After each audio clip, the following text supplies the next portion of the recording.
pessoal, bem-vindos à nossa web entrevista. Eu sou Flávio Fortes Tênico, membro da equipe técnica do consórcio PCJ.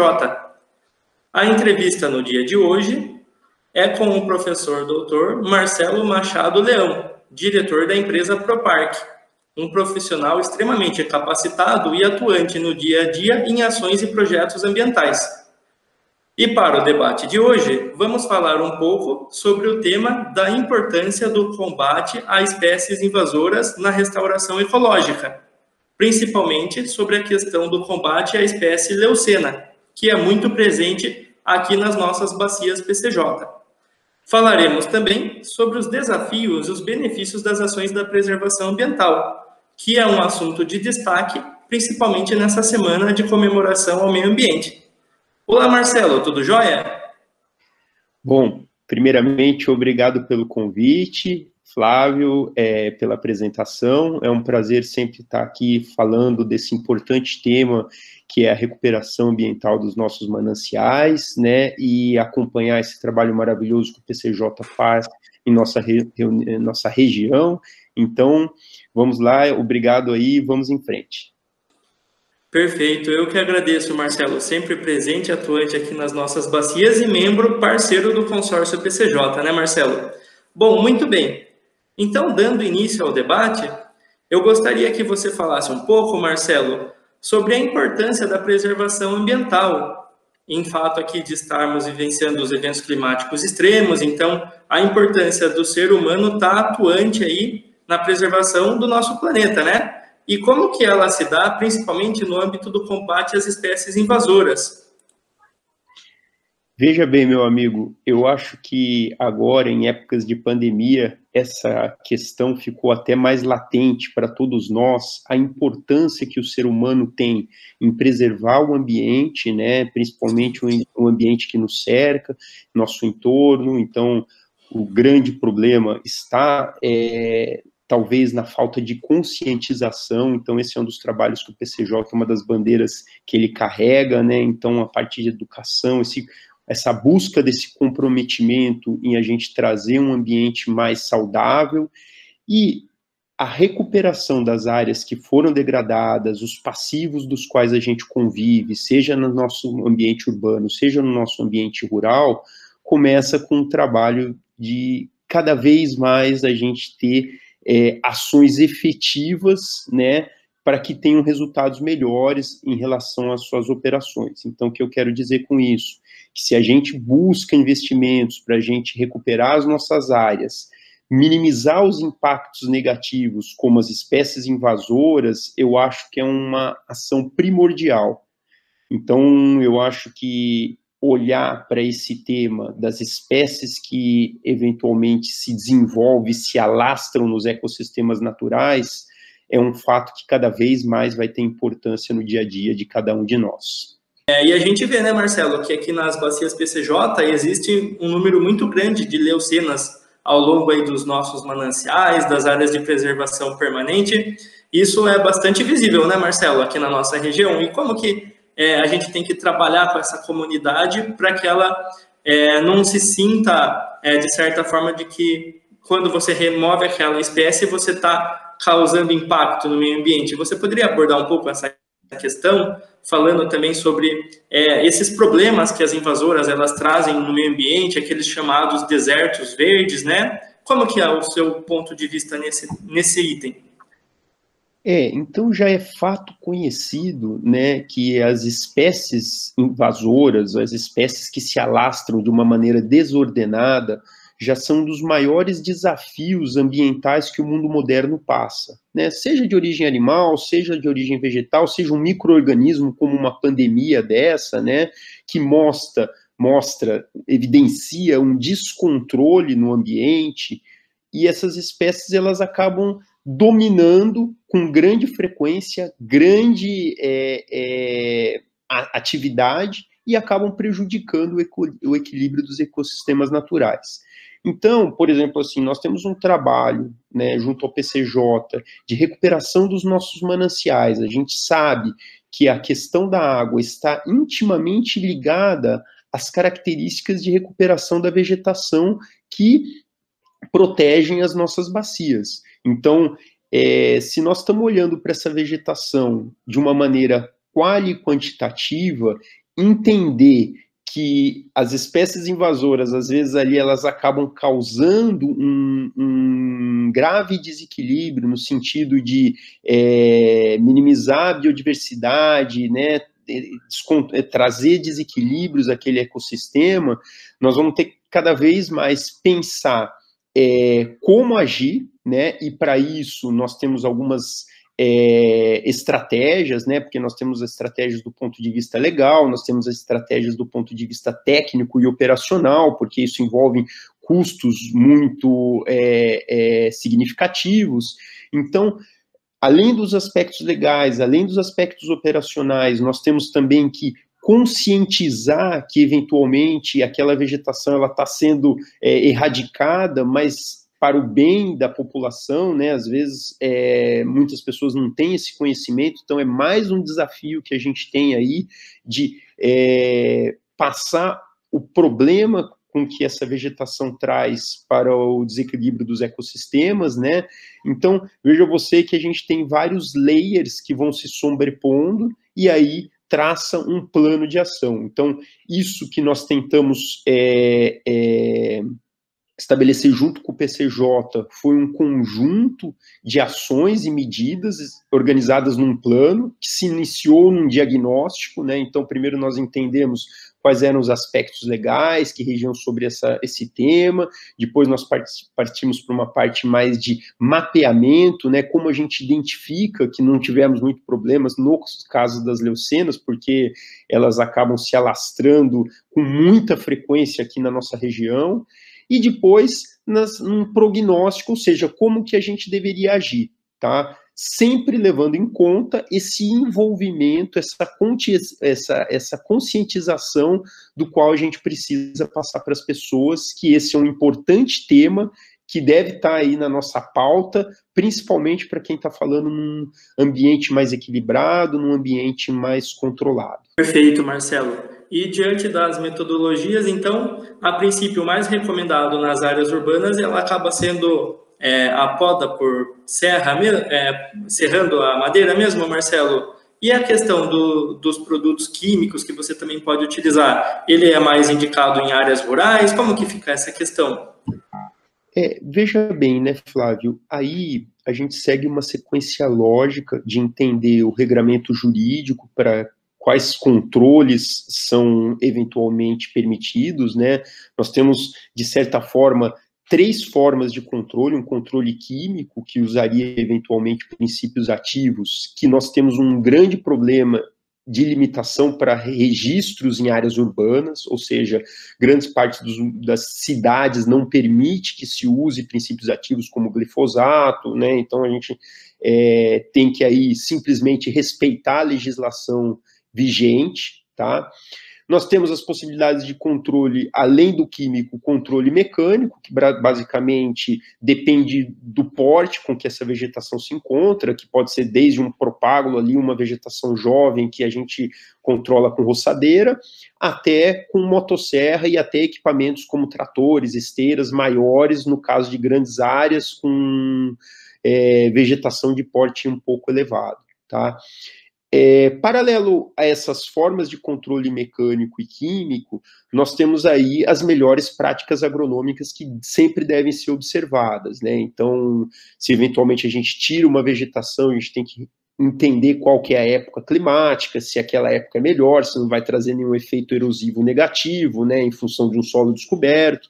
Enfim, tudo isso nós colocamos na nossa metodologia, na nossa chave decisória aí, que a gente está chamando, né, quase que um sistema especialista, que vai classificando as situações e indicando a melhor forma de controle, tá? E paralelo, por último, a gente ainda teria o controle biológico, né? O controle biológico, ele é o mais, de menor impacto, talvez, num primeiro momento, se a gente pensar eventualmente até alguns animais pastejando leucena, né, que ela veio com esse intuito para o Brasil de suplementação proteica, então, eventualmente, poderia ser uma possibilidade aí, fala em caprinos, utilizando como alimentação. mas ela eventualmente tem uma viabilidade que ela tem que ser entendida, né? Nas áreas urbanas seria muito difícil, lembrando que tem outras formas de controle biológico, como micro-organismos que poderiam ser utilizados, né? Fungos, na África do Sul eles têm um case assim, mas nessa época não é conveniente nem a gente pensar nisso, porque pode trazer um outro problema, né? A gente importar alguma coisa que eventualmente se alastre mais que a leucena. Então, essas são as 3 formas de controle, tá? Eventualmente, nas áreas manancial, a gente tem que estar esperto também com o uso de princípios ativos em relação à legislação, tá? E o controle físico, ele tem uma série de variáveis que ele vai ter a forma mais recomendada decorrente da sua forma de ocupação do povoamento ali, da fisionomia da vegetação. E continuando um pouco nessa abordagem um pouco mais internacional, como que as organizações mundo afora tratam esse tema? Elas realmente recomendam a remoção das espécies invasoras? Como eu disse para você, isso é fato consumado, que controlar espécies em desequilíbrio, né, do mesmo jeito que a gente precisa proteger as que estão ameaçadas ou vulneráveis ou estão aí em categorias de extinção, as invasoras, elas são espécies que precisam ser controladas, então a gente fez uma ampla revisão bibliográfica nos tratados, nos acordos internacionais, né? Então, esse é um tema que faz parte da agenda ambiental internacional e que a gente está trazendo aqui. Eu acho que já tem algumas eventuais ações que têm sido feitas, né? Mas que cada vez vão ser mais importantes, né? Então, conveniente lembrar também que a leucena é uma delas. Nós temos uma lista de espécies que são classificadas como invasoras. Para essa classificação, a gente tem uma série de indicadores técnicos, como frequência, área de abrangência, a ocorrência, né? Enfim, que eventualmente classificam esses níveis de infestação e que eventualmente vão se tornar cada vez mais importantes para a nossa recuperação ambiental, para os ecossistemas mais equilibrados e para a conservação dos nossos ambientes naturais. Perfeito, Marcelo. Então a gente pode observar que existem inúmeras vantagens, né, Marcelo, de você fazer o controle dessas espécies invasoras, tanto para a preservação ecológica do meio ambiente, da biodiversidade, da fauna e flora, como também a preservação dos nossos mananciais, né, Marcelo? E no seu ponto de vista, como que você entende que essa preservação ela traz benefícios aos recursos hídricos, a ampliação da disponibilidade hídrica? Fala um pouco sobre essa questão para a gente. Olha, Flávio, eu estou para te dizer que não são nem vantagens, são quase que necessidades, né, esses controles, né, porque senão a gente fica quase que numa, como diz aqui no interior, correndo atrás do rabo. A gente fica investindo em atividades de recuperação, de reflorestamento, de repovoamento, de restauração, mas a gente não controla o fator impactante, que é um dos principais problemas que não garante a perpetuidade desses povoamentos, né? Então, eu acho assim, é quase que uma condição hoje a gente olhar para essas espécies invasoras, que na nossa bacia é um problema não só frequente, é quase que uma unanimidade, né? Nas nossas últimas reuniões a gente observou que é problema, ela nasce na área urbana, na área rural, em manancial, fora de manancial, em áreas de quase que agrícolas, né? Ela compete ali nas margens. Então, eu acho que assim, não seria uma vantagem, seria uma necessidade a gente ter um olhar aprofundado das melhores estratégias e alternativas para esse controle, né, para que ele também seja eficaz, porque ele sempre vai representar um custo. Esse custo, nós estamos olhando com essa inteligência de como reaproveitar esse material residual, né? Então, historicamente é conhecido. Por que uma espécie vegetal entra em extinção? Porque ela acaba tendo um consumo muito grande, né? Sei lá, a gente tem lá a espécie do palmito doce, o Terpedulis. Por que ele entrou em extinção? Porque as pessoas começam a consumir, e ele acaba não... ele acaba entrando num nível de extinção aí, uma vulnerabilidade, né?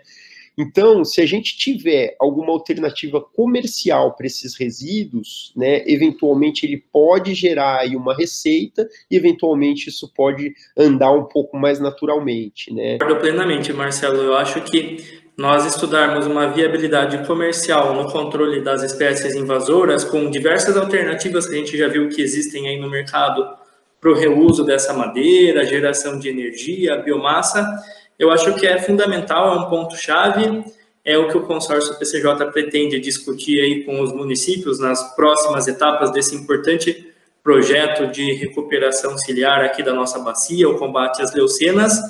E eu queria que você, Marcelo, nos desse uma palavrinha aí, então, uns últimos minutinhos aí, uma fala de encerramento sua, do seu ponto de vista sobre esse tema, e como um atuante da área de preservação ambiental, uma mensagem aí nessa nossa Semana do Meio Ambiente. Eu, de novo, agradeço o convite, a participação, sempre que a gente acaba falando desse tema, por ele ser desafiador, ele acaba motivando muito o nosso trabalho, né? Eu acho que o nosso plano, ele foi levado em conta uma série de questões que a gente agora vai tentar passar isso para os municípios, com um caráter muito prático e que tem aí uma aplicação direta no campo, né? Então, a gente usa as coisas boas que tem ali na academia e transforma ela para a realidade dos municípios aí, para que a gente tenha essa aplicação prática. Então, eu acho que o primeiro passo é a gente entender os aspectos legais, né? Todo gestor público, quando se fala em manejo da vegetação, tem uma série de restrições, uma série de eventuais observações em relação à lei, né? Então, seja invasora, não seja invasora, a gente tem que entender como que é esse arcabouço legal do município e do estado de São Paulo, para que a gente haja sempre dentro da lei.